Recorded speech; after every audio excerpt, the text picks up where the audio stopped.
Hey guys, and welcome to a quick walkthrough. Well, not quick actually, it's going to be a relatively long walkthrough of my most recent track, Secrets.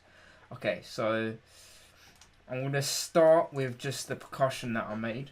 Okay, so I tend to use a lot of different samples from different sample packs and even from the same sample packs because I prefer those sounds over FL Studio sounds, as you can imagine. The FL Studio default sounds are not the greatest sounds to use, so that's why I always vouch for using sample pack sounds. So all of the sounds that I've used are from the Vandalism EDM sound bank, sound pack, not a sound bank, sound pack.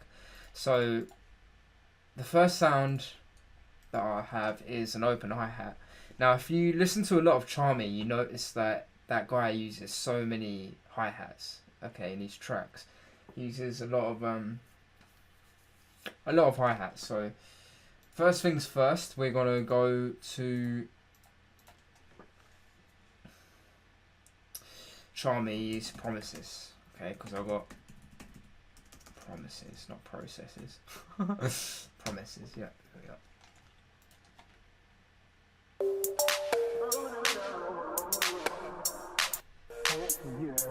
Yeah, see the different use of the samples.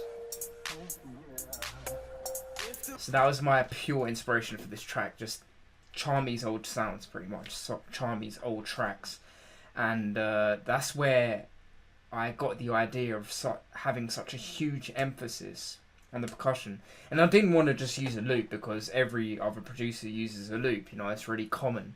So I wanted to kind of craft my own percussive loop together. So I took a variety of sounds from this sound pack, the EDM Essential sound pack. So I've got it open now, and I went on to cymbals, and I just had an experiment, pretty much, just picking random sounds and trying to just put them together. You know, seeing what I can come up with. So let me close that to save CPU. Okay, it's a bit better now, and close that as well. Yeah, okay. Still crazy CPU. Damn. Okay, anyways. So here's the loop that I ended up coming up with in the end.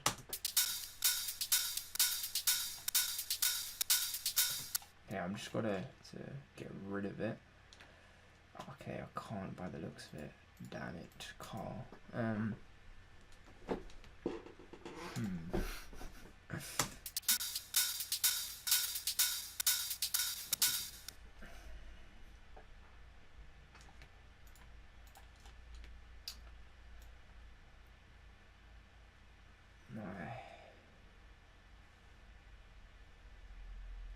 offset is 150. I need to experiment. I want to do 24-bit sync.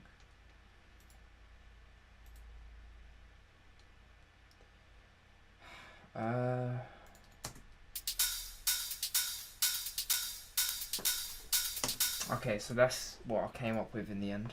So, and then I've routed all of those. What I tend to do is I always route all of my percussion elements towards the back of my mixer track. Now you may be wondering that's kind of unusual, but that's just usually how I work. Now the reason why I do that is because I want all of the percussion at the back of the mixer track and all of the bulk and the main sounds at the front. Okay, so in this instance I started off with percussion because I got my inspiration from Charmy's older tracks, as I showed you just Promises now. And so I usually actually start off with bass sounds and I start off with the front of the mix, but for percussion purposes I always start off with the back. So I've routed each one of these in the back. So this is a sound, first off, that I routed to the back on 98. And I like to EQ a lot. What I use for EQ is FabFilter Pro Q2 because I think there's a lot of flexibility with this particular plugin. So as you can see, when you just hold your mouse over FabFilter's interface, you can already start to get an idea of what you can do. You can actually, let me demo this. You can actually, when you like hover over it, you can actually select exactly what you want to do to that audio, you know, to make it work. So I think that's really important. I'm going to turn myself up a little bit because I'm maybe a little bit quiet. I think that's a little bit better. Okay, so yeah, it is. Right, so as you can tell, I'm trying to actually... The way which you would edit is just scroll over it and then go like that, for instance. And that just alters the sound, and through that way I've altered all of the percussion elements, and I've also leveled them accordingly. Now, you may be wondering what this purple and baby blue color is below. That is actually stereo width. So when it's purple and it's all the way clockwise to the left, 180 degrees, turn to the left. Turn to the right. I don't even know my left and right. What the heck? Turn to the right, 180 degrees clockwise. That means it's mono. It's fully mono, okay? And obviously the converse of that, the opposite of that, would be 180 degrees to the left, which is fully stereo. Okay, so there's no mono signal. Now I'm sure you know by this point, what mono and stereo signals are. Mono is a dead mono, so it's like center. You hear it almost like here. If you were to picture a mono sound like being here, like in this region, yeah. So the width is basically out here. So it's like you hear it as if it's out here. And the great thing about human ears is that you can really pick up the position of sounds. So when you hear a stereo sound, it's noticeably different to when you hear a mono sound. So it's like out here, and mono is right here. It's in the center, you know. So you usually hear that, the difference. So I made sure that, typically speaking, you want to have your percussion in the center, and you want to have your sounds out wide, but your bass sound in the center as well. Okay, so it's like, it's difficult because you have to kind of find a balance between what works. Sometimes having percussion dead in the center doesn't actually work, but it really depends on the track. But for this track, I made sure that two of the percussions were actually out wide. So if I solo this, yeah, that's out wide. And I like to add a touch of reverb as well to just give it that bit more space, you know, because when you give it a bit more space, then it opens up the width a bit more. And as well as doing that, I added more width as it is. So width plus extra width with the reverb. Okay. And then with this one, it was the same. I added width as well. And I've got a number of different cymbal elements linked to that particular mixer track. 98. So everywhere where it says 98, those are the sounds that are linked. So this one. The first one being this one. And then this one. And I'll pan that to the left if you've noticed. I like to pan certain cymbals to the left and to the right to just add a bit more of a stereo feel to it. A bit more of an open feel to your percussion, because if everything is in the center, and it does work, it does tend to work, I've heard it a lot with like loads of professional artists, it kind of gets boring. So I like to change things up a little bit and add in a touch of reverb and add some panning to the left and right sides as well of your ears. So it just mixes it up a little bit more, I feel. So yeah, that's what I did to the second. This is the third. I did the opposite, panning it to the right. And I like to use different patterns as well in conjunction with one another. So it's just a bit different, you know.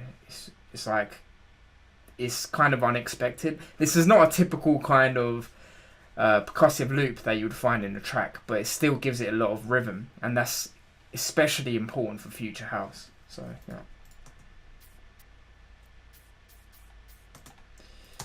And then for the fourth one of the 98th mixer track, I decided to add in this.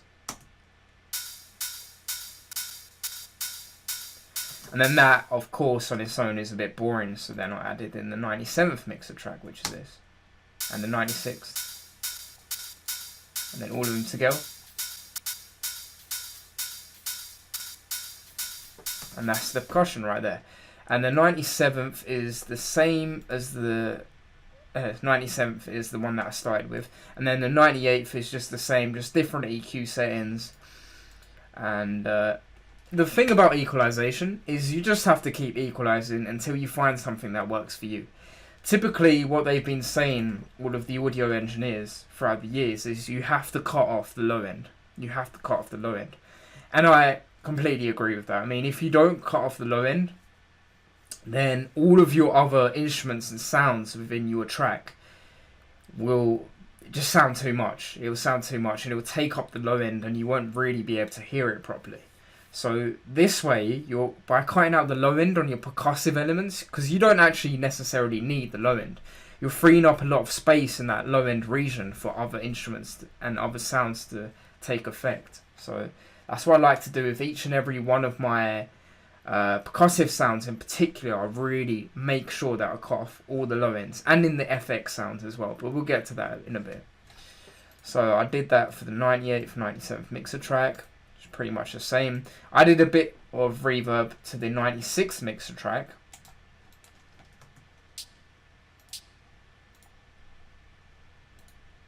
Which is just this, but I've routed it also to this channel right here, and I've added in an extra EQ which I found to be beneficial at the time. So as you can tell, I've cut out a lot of the low end, and I've added in a touch of reverb because I really like doing that for width purposes, even though I did actually completely make this sound in particular mono. So it's really interesting because what reverb tends to do is add a bit of width to your sound. So when you're making a sound completely mono, or like at least like 95% mono, and then you're adding a bit of width, it's not completely mono, yeah, but it's predominantly mono, and it gives it a bit more space, you know, so it allows it to sit in the mix a little bit better. So then all of those sounds combined give it that vibe.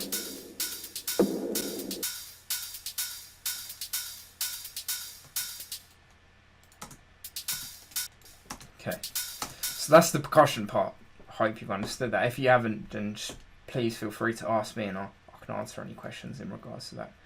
And then the kick. This was a really tough part. I remember in this track, this actually took me hours. Just getting the right kick, because I was listening to a lot of Charmy's tracks, and his kick was like really short, but it was really punchy, and it just added so much weight, and it sat so nicely in the mix. So what I decided to do is just, in the end, go ahead with kick 2. Nicky Romero's plugin of the first kick was amazing, but I didn't feel like it had enough customization, so that's why I vouched for going for the upgrade of that, which is the kick 2, and I purchased that for about £15-20. So it wasn't that expensive, but the value you get from this plugin is amazing. I mean, there's so many different kinds of customizations that you can add to your kick. So for this kick in particular, first of all, I made sure it was in F sharp, because I believe, although I don't have any kind of musical theory knowledge, I believe that this track is predominantly in F sharp, because my melody actually starts in F sharp, so that's what I attune that to. So yeah, I pitched this kick in F sharp, and so it sounds like this. So it's nice and punchy.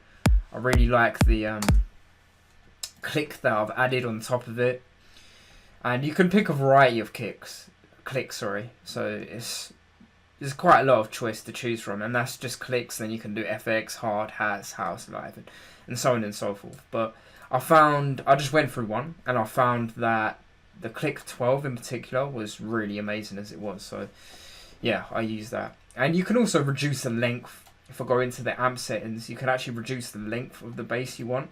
So right now it's at 0.119 seconds, okay, out of a 0.01. But if you move that, you see the waveform expanding and becoming a bit bigger with the sine wave. So then when you play it now, Can't obviously tell that there's a lot more length. But I wanted it particularly short for this one. So that's why I went here.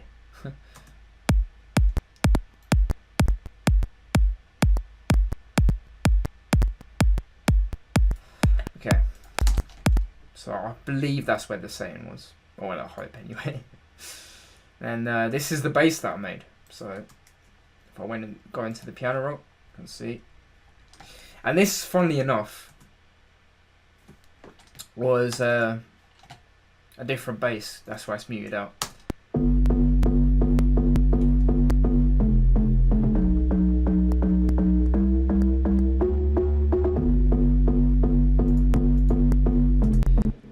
I'm sensing a bit of a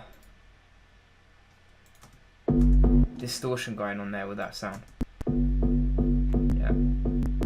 Anyways, yeah. So I'd like to play around a lot on the keyboard that I have. So I always try and make new melodies pretty much every day. So that's a huge passion of mine. Aside from actually making a track from start to finish, I actually really like, if not more, to make melodies that really communicate to me in an emotional way and make me feel empowered and awesome. So yeah, this is one of my early iterations of this melody that I came up with in the end for Secrets, and it was just the bass line. You like try and find out where you want your melody to lie in. So usually what I do is I try and map out, when I make my melodies, the general bass line of how I want it, the general bass line of what I want my melody to be based on. Yeah, sorry for not being able to speak as much sometimes. But yeah, craziness. But yeah, I'd like to map out a general bass line theme and then just have like a melody on top of that. So first it was like G, then F, then B, then C, then D. But that was a bit crazy, and I changed my mind as time went on, as you will be able to tell shortly after.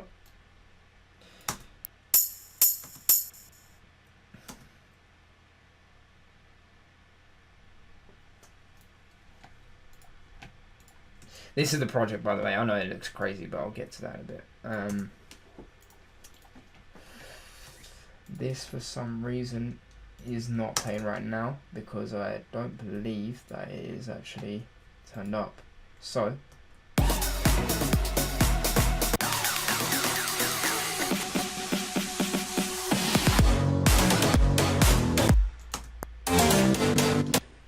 yeah, this was a different melody that I came up with altogether. As I mentioned before, I really love to play around with sounds and with melodies, so it's this melody was like a kind of a precursor to what I had come up with before. So yeah, it's pretty crazy.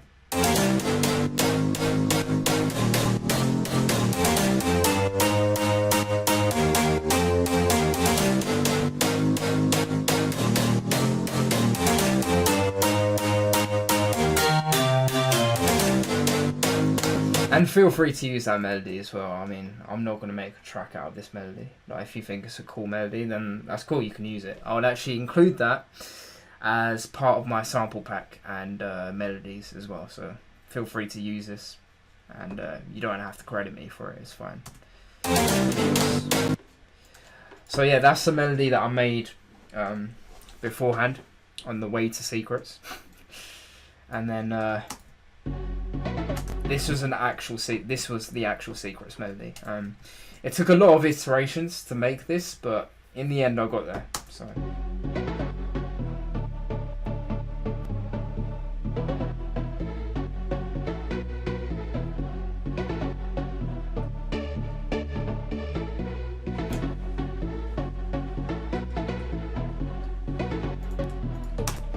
So that was the actual Secrets melody, as I said before.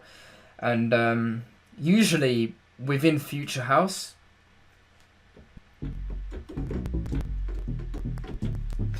it's like a combination between a little bit minor but usually major. So I try to find notes that make me feel happy. That's basically how I define me trying to look for a good future house melody. Find some notes that are like, that make you feel happy, and then worry about the rhythm after. First get the notes down and the mood of the notes, and then worry about the aggression, the sound, like manipulating it, making it more rhythmic as you go along. So I actually accidentally figured out this scale. So in the notes that I used, so it's like an F sharp. It consisted of an F sharp, A, B. Let me actually select this sound so it's more clear. Okay.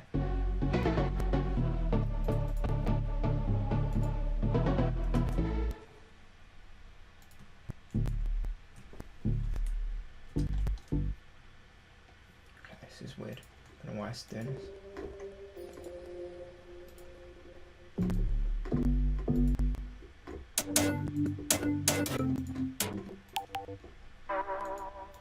I select this sound for now, to use as a reference point for this scale. But yeah, I figured out this scale, and it was F sharp, A, B, C sharp, D, E, F, F sharp. Sorry. So it's F sharp, A, B, C sharp, D, E, and F sharp. So it's not exactly happy, but those are notes that work. So look for notes that work, and then just find different combinations of those notes, and you completely can alter the mood of the scale entirely. So even if it's a minor scale, but you find out a unique combination within that minor scale of like putting some notes together, you can maybe make it semi-happy, you know? So that's what I believe I did here. It was like a tad bit of aggression in this melody. So then it ended up being like this.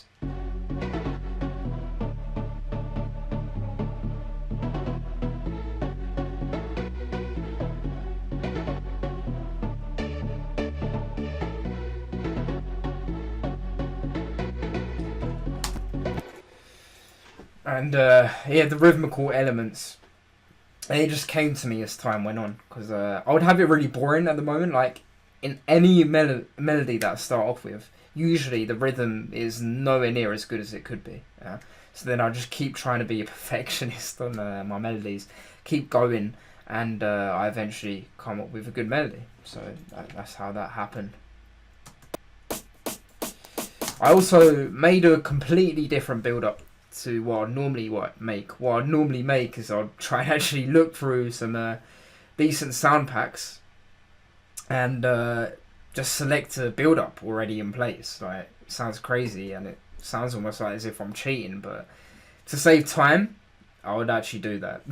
But on this track, I wanted to take it a step further and just be a bit more unique, because I know that my drop was pretty much going to be a direct replica of Charmy's old school tracks. So I wanted to be a little bit unique in the build-up of that. So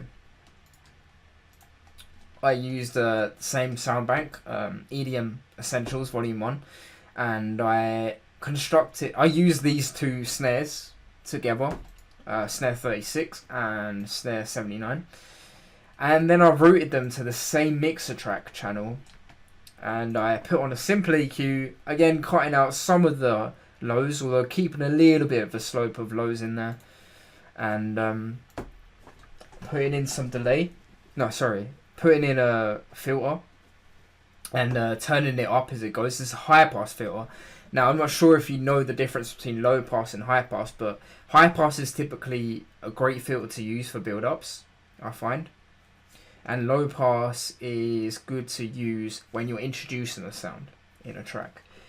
But when you want to have a sound existing already, but then have the low end taken out throughout the build up, for instance, just to give it that bit more less of a bass and less of a hit before the bass kicks in, this is a great tool for that. And then I added in a little bit of delay as well, just to fill it up a bit more, because without the delay it doesn't fill up the space as good. So it's like this. It's very bland, you know. So I decided to just add in some delay just to make it a bit better, you know. So yeah. So it gives it a bit more rhythm, and I think that's really important, especially for Future House. Everything's about rhythm in Future House and happy melodies. That's pretty much it, and then a little bit of crazy percussion as well. So now the claps was an interesting one because I took 2 different claps.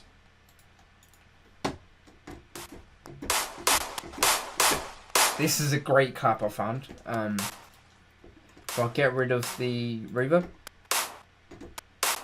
I'll get rid of all the effects, then you would actually know exactly what it sounded like when I got it from the sample pack.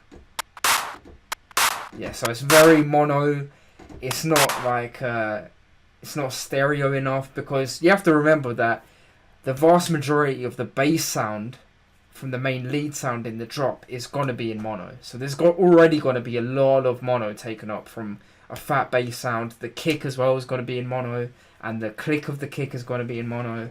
So in order to avoid that, because you're already gonna have the cymbals as well, a little bit in the mono region as well.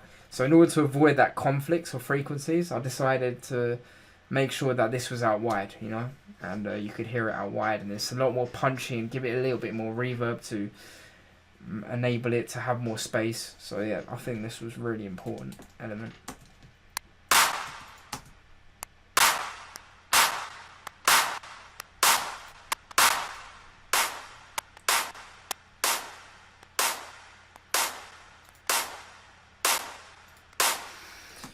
So there was that clap. And then there was a faint click sound. Now if you put a click and a clap together, yeah, if you put a click and a clap together, you can imagine that the click is like the attack. It's like the punch of the clap, and then you put the clap together, so it's like a bit more punchy.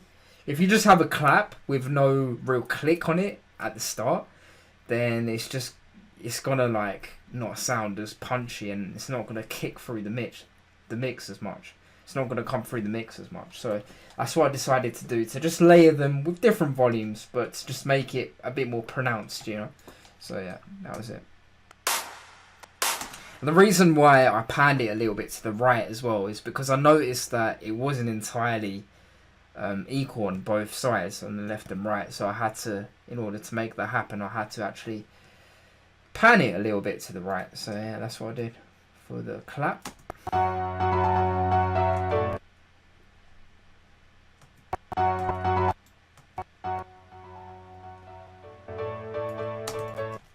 This is how I try to construct the bass line. I usually like to use the piano a lot to do that. So I find that when you use a piano, it's a very natural sound. So your brain, for some reason, for me in particular, can more easily process melodies and make them at the same time. So I use the piano for this, for the construction of the chords part of this melody. So yeah.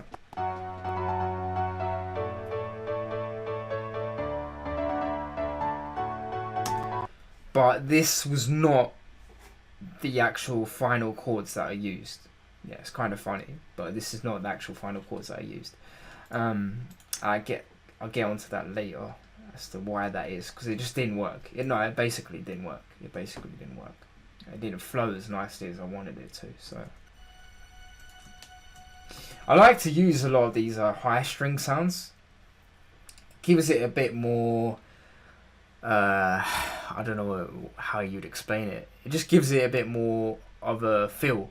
It feels in your mix a bit better when you have a prolonged sound, like a prolonged note playing in the background. Then like all the space is pretty much taken up. It feels like it's a way fuller mix when it actually isn't. It's just one sound playing, you know, in the background, but you don't really hear it. That's why I try and be a little bit discreet with like little details like this, and when I add it to the background. So yeah.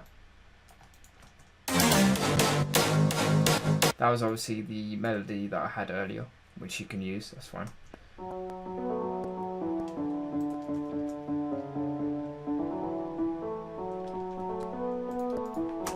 That's Secrets Melody on piano.